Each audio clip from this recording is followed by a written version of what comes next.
tools I have, and some of the tools I think you should have if you're a beginner in blacksmithing. Well, let's start off simple with a hammer. Everybody needs to start out with a hammer, preferably not a claw hammer.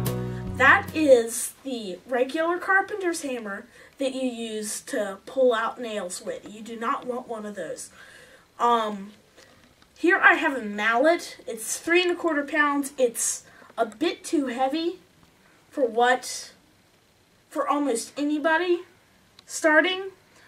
You probably want about 1.5 pounds or just a pound.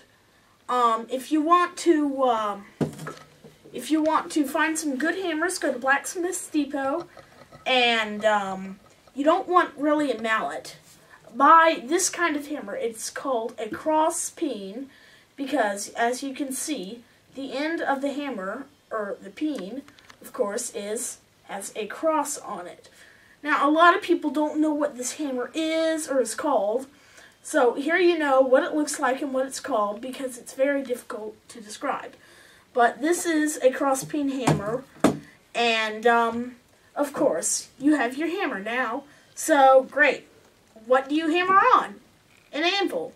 Here is not really an anvil, but it is a railroad track, piece of railroad track that I got from a friend just in a subdivision over who didn't want it anymore, and he gave it to me, and he said this is the second alternative to an anvil. These are really, really nice. I've used it, and I found a guy who has an anvil for sale with a Hardy and a Pritchett, so hopefully we can get that worked out. So now you have an anvil and a hammer, which is quite good. So you can work with just an anvil and a hammer, but if you're going to work with some smaller things, you need some tongs. Now, I made these tongs. These are your basic gym pour tongs. I think I had them in my other video, in my forging update. But these are gym pour tongs, actually. I made them. They're quite good, considering that they've been made. Now, I know a lot of people buy their tongs. Well, for my first pair, I decided to make them, and they're pretty good. And you can use something called vice grips. A lot of people will think that's something, you mount on a vent, like a post vise or a bench vise or something like that. But it is not that. Go on the internet and type in vice grips, actually. A blacksmith invented them, and they were made to be a longer holding on tongs. They hold on longer, so they're pretty good. You don't want to forge with them, but they're pretty good. They're good enough that they'll work for you smithing as a beginner until you can make some tongs. And these are just some welding goggles. You really don't need them. You don't need them at all, basically. I just have them because, well, of course, my grandfather gave them to me.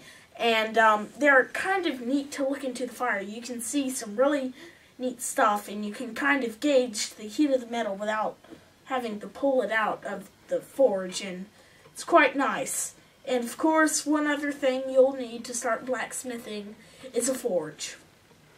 So, as you can see, I have a whole bunch of these things here, and another thing that is very handy for the beginner blacksmith is a blacksmithing council. In my area of Georgia, I have the Omulgee Blacksmiths Guild and Alex Beeler. Alex Beeler is up north in Atlanta, and the Omulgee Blacksmith Guild is spread around the east and the south. Now, the Omulgee Blacksmith Guild is pretty good. I went to one of their meetings, actually, this morning, and I'll have some pictures of the demonstration, and the demonstration was a wizard bottle opener. It's really cool.